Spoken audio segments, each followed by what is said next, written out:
is nou baie kwaad aan John Deere's breek mosie. Net soos 'n Ford olie lek, breek 'n John Deere ook so af en toe, hoor.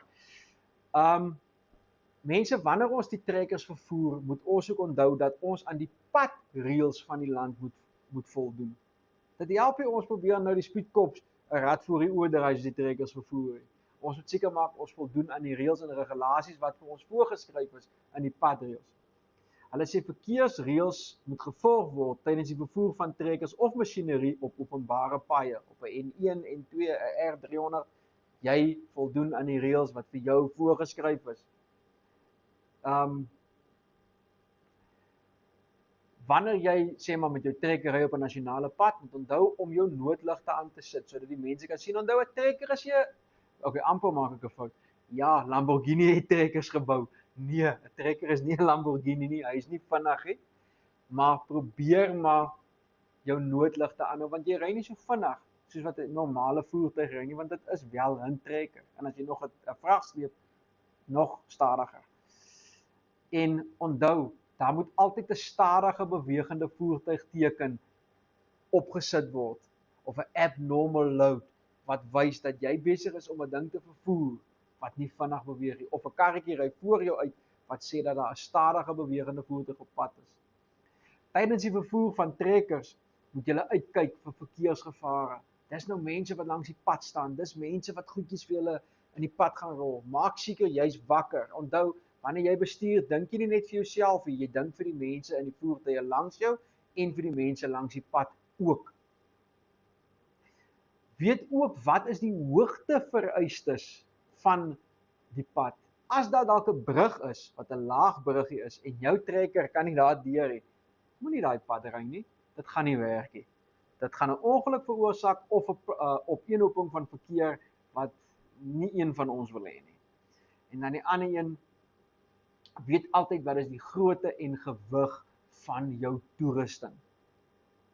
Jy kan nie dit raai nie. Weet hoeveel ton is dit, want daar sekere paaie waar jy nie kan ry met spesifieke vragte nie, wat hulle vir jou gaan beperk tot die hoeveelheid tonnage wat op die pad is. Julle gaan ook sien binne in julle notas het die handboeke vir julle trekkergevare uitgesit in tabelle. Daai goedjies is baie belangrik, gaan hulle deur, dit is standaard goed en jy gaan vir jouself sê meneer Kwagga, maar die goed is standaard, ek weet die goed. Leer dit nog steeds. Jy sal verbaas hoe vinnig jy goed vergeet wat jy dink jy weet. Volgende ding wat ons na gaan kyk op 'n plaas is geraasbesoedeling. Nou ja mense, julle gaan nou dink, ja maar meneer Kwagga, op 'n plaas, ek werk met skape. Dis daar in die vlak. Ek is in die Karoo. As ek hard hoes, dan hoor die mense my vir 3 weke nog steeds. Maar ja, wat van in 'n werkswinkel? Mense, wanneer dit hardloop in 'n werkswinkel, en julle landboutegleerders weet hoe dit klink binne in 'n werkswinkel wanneer almal werk. Ek weet self aan die einde van die dag fluit my ore. Ons moet nog steeds kyk na die geraasbesoedelingsvlakke op my plaas. Nou wat beteken dit? Ek as werkgewer is verantwoordelik om vir my mense die regte veiligheidstoerusting te verskaf. Onder andere ear-protection, earmuffs, goed wat ek op my ore sit, sodat my werkers se gehoor beskerm word.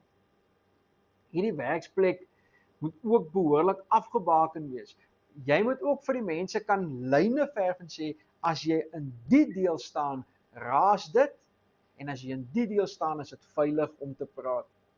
Dit help nie ons gaan staan in 'n area wat ons weet raas, en nou wil ek vir my maatjie aan die ander kant skree, hey, kom hier, hy gaan jou nie kan hoor nie. Jy is dalk net besig om sy aandag af te trek terwyl hy met 'n masjien werk en hy maak homself seer. So dis 'n ding wat jy ook moet onthou, né? En dan werknemers wat masjiene mee werk wat taamlik raas, kort die regte beskerming, sodat hulle nie oor 'n paar jaar vir jou kan sê, jene, hierdie regteroor van my wil nie nou so lekker werk nie. Ons moet seker maak dat die manne beskerm en veilig is wanneer hulle met die masjiene werk. Jy wil nie die oorsaak wees van 'n persoon wat sy gehoor verloor het. In jou notas sê hulle hierso ook, dat wanneer jy in 'n raserige omgewing werk, kan dit jou gehoor vernietig. Dit is 'n ding. Ek wat nou al 'n hele paar jaar in werkswinkels werk, weet hoe dit werk, so af en toe wil my ore ookie vat nie, en dit is maar van die geraas van masjiene. Dit kom met tyd. Maar as ek nie my veiligheidstoerusting gedra het nie, was dit in die tyd seker nou al baie erger gewees. Hulle sê hierso, geraas kan jou werkvermoë verminder, wat waar is. Wanneer 'n persoon nie teen sy volle kapasiteit kan werk nie, kan hy ook nie vir jou sy volle 100% gee nie. Dit is waar wat daar vir jou gesê word. Persoon wat nie kan hoor nie, gaan die hele tyd versigtig wees om iets te doen waar dit sy gehoor belemmer, en dit kan ook baie keer nadelig wees vir jou by die werk.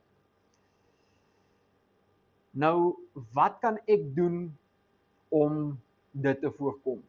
Veiligheidsklere. Dra jou veiligheids-PPE. Maak seker dat jou werknemer vir jou die regte goed verskaf. Jy kan nie werk met toerusting as jou werknemer nie vir jou die regte veiligheidsklere verskaf het. In gevalle waar dit nie vir jou verskaf word nie en jy wil na jou eie veiligheid kyk, koop vir jou 'n stel wat werk vir jou. Iets wat jy kan gebruik, wat jy weet veilig vir jou gaan wees, en iets wat jy oor 'n lang duur kan werk. Mense, jou ore en jou oë is goed wat jy na moet kyk, veral op 'n plaas, veral in 'n werkswinkel, want jy het net 2. Hulle kom nie weer terug as hulle weg is nie. Hulle sê hierso geraas, hoorverlies is ook voorkombaar, dit is waar, daar is goed wat ons kan doen, daar is toetse wat jy kan doen, maar alles gaan oor jou. Jy moet weet, waar is jou limiet? Jy moet weet, dis nou 'n onveilige area, gaan praat met jou werkgewer en sê vir hom, weet wat meneer, dit raas verskriklik, kan as jy dalk net 'n toets kom doen nie, kan as jy dalk net ietsie kyk dat die werkswinkel dalk veiliger is, dat die pakstoor so op 'n punt is dat ons gehoor beskerm kan word. En nog 'n ding, elimineer enige ding wat daar geraas kan kom, soos metaal op metaal kontak. Probeer dit elimineer waar jy kan. As jy dit sou raak sien in jou pakstoor, gaan kontak jou toesighouer, sê vir hom, Jessie, kyk hier, luister, dit werk nie. Daai geluid werk in op ons werkers. En nog 'n ding, mense, dis enetjie wat ek baie graag, ek is ook skuldig aan, en ek weet julle is ook skuldig aan. Die oorpluisies wat ons insit, die earbuds met die musiek, jy luister daar verskriklike harde musiek, dit kan ook lei tot gehoorverlies. Ek weet, jy sit binne in die trekker se kajuit, en jy sit vir jou daar so 'n bietjie musiek in die agtergrond aan, en jy sit vir hom so hard aan, want jy wil hoor wat sê daai man, en in daai proses beskadig jy ook jou oordromme. So probeer maar veilig wees met hierdie earbuds ook. Wat ek altyd vir my leerders sê is, earbuds vervang nie veiligheidsgoedjies vir jou ore nie. Ja, dis lekker as jy werk en verf om 'n bietjie musiek te luister, maar dit gaan nie vir jou help wanneer jy staal sny nie. So, dit is ook nie 'n veiligheidstoerusting ding wat jy in jou ore kan dra nie, né? En hierdie nuwe earbuds gee ons 'n ding wat hulle noem noise cancellation. So jy hoor net die musiek en niks om jou nie, so jy gaan net 'n man hoor wat vir jou sê, dakkie, kom 'n dingie. Dis ook gevaarlik. En die laaste ding wat jy na kan kyk, is ook, probeer vibrasies van masjinerie ook verminder. As 'n ding vibreer en hy kan vasgemaak word, maak hom vas. Maak seker hy's veilig.